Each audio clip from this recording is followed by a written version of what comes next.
Hey everybody, this is advocate Shifali और आप देख रहे हैं मेरा channel GD school of law.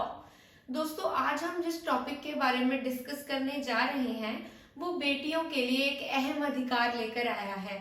जी हाँ, आज का हमारा टॉपिक है डॉटर्स राइट टू प्रॉपर्टी, यानी कि डॉटर्स का, बेटियों का अपने पेरेंट्स की प्रॉपर्टी पर क्या अधिकार है। ये section 6 under Hindu succession act 1956 में प्रोवाइड करा गया है। दोस्तों, इससे पहले हम इस टॉपिक के बारे में डिटेल में डिस्कस करें, सबसे पहले हम इस टॉपिक से जुड़े कुछ इंपॉर्टेंट टर्म्स के बारे में जानेंगे ताकि उनका मीनिंग क्लियर करने के बाद हमें यह टॉपिक अच्छे से क्लियर हो जाए। सबसे पहले हमने बात करी है कि ये section 6 of Hindu succession act 1956 में प्रोवाइड करा गया है, और इससे पहले हम बात करेंगे कि हिंदू सक्सेशन एक्ट है क्या, ये क्या कहता है। दोस्तों, Hindu succession act talks about inheritance and succession, यानी कि अगर किसी पर्सन की डेथ बिना विल लिखे हो जाती है तो उसकी प्रॉपर्टी आगे किन किन पर्सन्स में डिवाइड होगी और किस किस रेशो में डिवाइड होगी, ये हमें बताता है हिंदू सक्सेशन एक्ट। सपोज एक पर्सन है, इसकी बिना विल लिखे ही डेथ हो जाती है और इसकी फैमिली में आगे इसका सन है, इसकी डॉटर है, इसकी वाइफ है, इसके फादर है, इसकी मदर है, इसका ब्रदर भी है। अब हिंदू सक्सेशन एक्ट हमें क्या बताता है कि इसकी डेथ अगर बिना विल लिखे हो जाए तो इसकी प्रॉपर्टी आगे किन किन पर्सन्स में, कितनी कितनी परसेंटेज में और किस किस को प्रेफरेंस देते हुए डिवाइड करी जाएगी। यानी कि इसकी प्रॉपर्टी सबसे पहले किन पर्सन्स के में डिवाइड होगी और उसके बाद अगर उसके कोई फैमिली मेंबर्स बच जाते हैं जिनका उसकी प्रॉपर्टी पर अधिकार है, उनमें किस परसेंटेज में डिवाइड होगी। ये हम हिंदू सक्सेशन एक्ट में आगे चल के डिटेल में डिस्कस करेंगे। अब उसके बाद हम बात करते हैं property. According to Hindu succession act property दो तरीके की होती है। First one is self acquired property. Self acquired property मतलब वो प्रॉपर्टी जो हम खुद से बनाते हैं, अपनी इनकम से, अपनी सेविंग से, यानी कि वो प्रॉपर्टी जो हम खुद अक्वायर करते हैं उसको हम सेल्फ अक्वायर्ड प्रॉपर्टी बोलते हैं। Next one is ancestral property. Ancestral property मतलब जो हमें अपने एंसेस्टर से मिलती है, यानी कि अपने पेरेंट्स, अपने दादा, अपने परदादाओं, उनसे जो भी प्रॉपर्टी हमें मिलती है, यानी कि हमारी जद्दी प्रॉपर्टी जो भी हम लेते हैं उनसे, उसको हम बोलते हैं एंसेस्ट्रल प्रॉपर्टी। दोस्तों, हिंदू सक्सेशन एक्ट के अकॉर्डिंग को पार्सनरी प्रॉपर्टी जो आपको पूरे हिंदू सक्सेशन एक्ट में सुनने को मिलेगी, इसका मीनिंग क्या है। को पार्सनल प्रॉपर्टी का भी सेम मीनिंग है। जो प्रॉपर्टी हमें अपने एंसेस्टर्स यानी कि दादाओं परदादाओं से प्राप्त होती है उसको हम को पार्सनर्स प्रॉपर्टी बोलते हैं। अब उसके अकॉर्डिंग को पार्सनर्स क्या होते हैं ये तो आपको पता लग ही गया होगा।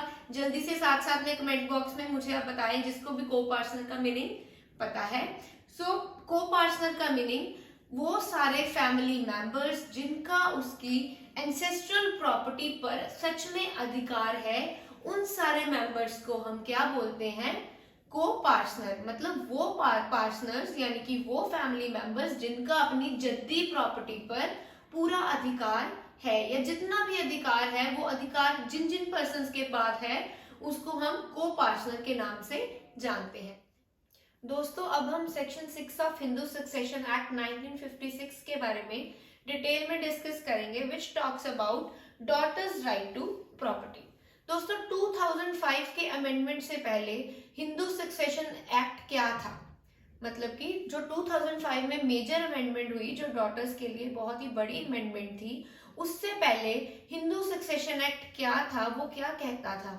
2005 के अमेंडमेंट से पहले हिंदू सक्सेशन एक्ट ये बताता था कि को पार्टनर्स वो लोग होते हैं जो सेम एंसेस्टर के लीनियल डिसेंडेंट्स हो। अब लीनियल डिसेंडेंट्स क्या होते हैं ये हमने पिछली वीडियो में भी डिस्कस करा था, फिर भी मैं आपको एक बार दोबारा रिमाइंड करवा देती हूँ। सपोज ए एक पर्सन है, ये एंसेस्ट्रल प्रॉपर्टी का रियल ऑनर है, मतलब इससे एंसेस्ट्रल प्रॉपर्टी, जद्दी प्रॉपर्टी की शुरुआत होगी। आगे उसका एक सन है और उसकी डॉटर है। नेक्स्ट उसके सन से आगे उसका एक ग्रैंडसन हुआ और ग्रैंड डॉटर हुई, फिर उससे ग्रेट ग्रैंड सन और ग्रेट ग्रैंड डॉटर हुई। अब लीनियर डिसेंडेंट और सेम मेल लीनियर डिसेंडेंट का क्या मीनिंग है कि ये जो प्रॉपर्टी है 2005 के अमेंडमेंट से पहले किन किन पर्सन्स में डिवाइड होती थी। ये प्रॉपर्टी 2005 के अमेंडमेंट से पहले सिर्फ मेल लीनियर डिसेंडेंट में ही डिवाइड होती थी, इनमें फीमेल्स का कोई रोल नहीं था। लीनियर डिसेंडेंट मतलब जब हम अपनी जनरेशन को ऊपर से लेके नीचे तक काउंट करते हैं, यानी कि सबसे ओल्ड पर्सन से लेके सबसे यंगर पर्सन तक काउंट करते हैं, उसको हम लीनियर डिसेंडेंट बोलते हैं। 2005 से पहले क्या था, इसमें सिर्फ मेल लीनियर डिसेंडेंट ही इंक्लूड थे, मतलब उनका ही अपनी को पार्टनर प्रॉपर्टी इंसेस्ट्रल प्रॉपर्टी पर पूरा अधिकार था। और इसमें हम 3 जनरेशन तक की जनरेशन का अधिकार एंसेस्ट्रल प्रॉपर्टी पर मानते थे, यानी कि एक का खुद अधिकार था अपनी प्रॉपर्टी पर, और उसके बाद अगली 3 जनरेशन का उसकी प्रॉपर्टी पर अधिकार माना जाता था। डॉटर्स का उसकी एंसेस्ट्रल प्रॉपर्टी पर कोई भी रोल नहीं था। ये थी बात 2005 की अमेंडमेंट से पहले की।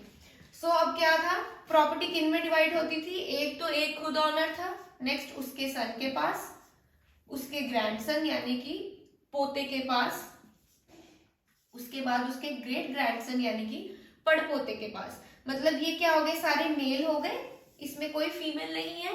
लीनियर डिसेंडेंट मतलब जनरेशन को ऊपर से लेके जब हम नीचे तक 3rd जनरेशन तक काउंट करेंगे, ये प्रॉपर्टी उन पर्सन में ही डिवाइड करी जाती थी, और अगर इनमें से किसी एक पर्सन की डेथ हो गई है तो आगे एक जनरेशन ऐड कर ली जाती थी। बट 2005 का अमेंडमेंट डॉटर्स के लिए एक बहुत ही बड़ी खुशखबरी लेकर आया है। इसने डॉटर्स का भी अपनी प्रॉपर्टी पर, पेरेंट्स की प्रॉपर्टी पर भरपूर अधिकार दिखाने की बात। अब हम बात करते हैं 2005 की अमेंडमेंट की। दोस्तों ये अमेंडमेंट 2 तरीके की सक्सेशन लेकर आई है। First one is testamentary succession and second one is intestate succession. अब टेस्टामेंट्री सक्सेशन क्या होती है, जब ये एक विल पर बेस्ड है, यानी कि कोई भी पर्सन अपनी विल बना सकता है और उस विल में जिसको पर्सन को वो चाहता है कि उसके मरने के बाद वो प्रॉपर्टी मिले, उसका नेम और किस परसेंटेज में किन किन पर्सन में डिवाइड हो, ये सब कुछ उस विल में बनाकर लिख सकता है, ताकि उसके मरने के बाद उसकी प्रॉपर्टी उन्हीं फैमिली मेंबर्स में डिवाइड हो। ये बहुत ही आसान तरीका है अपने फैमिली मेंबर्स में प्रॉपर्टी को डिवाइड करने का। अब सेकंड है इंटेस्टेट सक्सेशन, मतलब अगर किसी पर्सन की बिना विल बनाए डेथ हो जाती है तो वो प्रॉपर्टी कैसे डिवाइड होगी। 2005 की अमेंडमेंट ने 4 क्लासेस इंट्रोड्यूस करी हैं, यानी कि अगर किसी पर्सन की डेथ हो जाती है तो इस अमेंडमेंट के बाद क्या चेंज आया है, किन किन पर्सन में प्रॉपर्टी जा सकती है। अगर किसी पर्सन की डेथ हो जाती है बिना विल बनाए तो सबसे पहले उसकी प्रॉपर्टी क्लास 1 हेयर्स में डिवाइड होगी। मतलब कि 2005 के अमेंडमेंट ये बोलती है कि क्लास 1 हेयर्स में उसकी प्रॉपर्टी डिवाइड होगी। अब क्लास 1 हेयर्स कौन है 2005 के अमेंडमेंट के अकॉर्डिंग, उसकी विडो, सन और डॉटर। मतलब अगर वो मर जाता है और उसकी कोई भी विल नहीं बनी हुई है तो सबसे पहले ये 3 पर्सन्स होंगे जिसका उसकी प्रॉपर्टी पर अधिकार होगा, और ये प्रॉपर्टी इन तीनों में इक्वली डिवाइड होगी।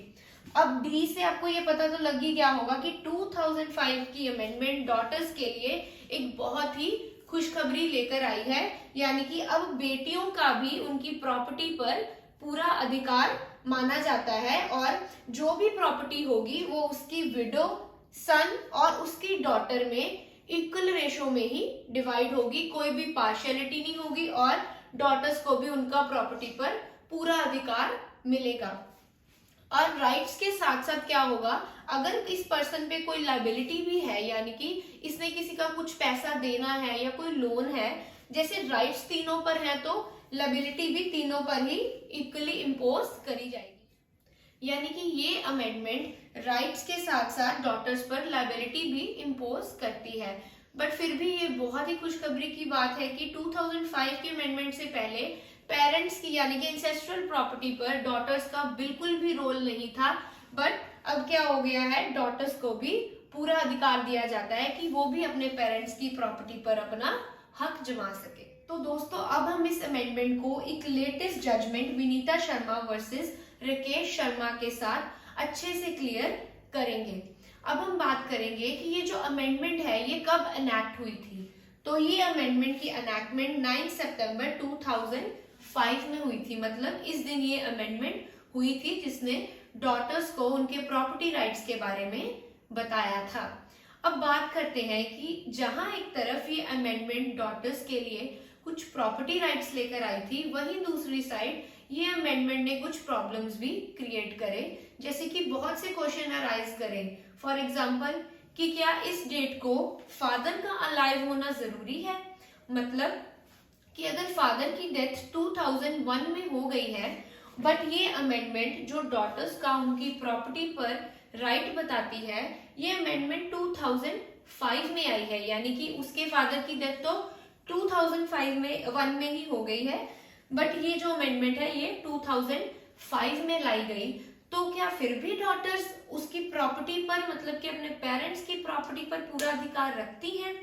तो इसका जवाब सुप्रीम कोर्ट ने एक latest judgment Vineeta Sharma versus Rakesh Sharma 2020 में इस रूप में दिया कि डॉटर्स का भी अपने पेरेंट्स की प्रॉपर्टी पर जो राइट है वो उनको बाय बर्थ अपने एंसेस्टर से मिला है, यानी कि दादाओं परदादाओं से मिला है। उस डेट को उसके फादर का अलाइव होना और ना अलाइव होना, यानी कि जिंदा होना या ना जिंदा होना कोई मायने नहीं रखता, क्योंकि जो डॉटर्स का अपने एंसेस्टर की प्रॉपर्टी पर राइट्स है वो उनको जद्दी अपने दादाओं परदादाओं से ही मिला है।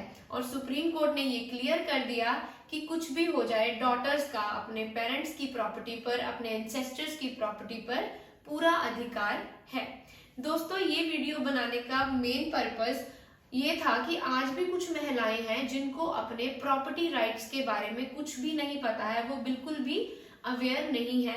मेरा ये मकसद था कि वो सब महिलाओं तक ये जानकारी पहुंचाना कि वो भी अपने एंसेस्टर प्रॉपर्टी पर पूरा अधिकार रखती है। और अगर आपको मेरी वीडियो पसंद आई हो तो उसको लाइक, शेयर एंड सब्सक्राइब करना बिल्कुल मत भूलिए। इसी के साथ ही मैं शिफाली आप सबसे अलविदा लेती हूँ। गुड बाय फ्रेंड्स, मिलते हैं नेक्स्ट वीडियो में।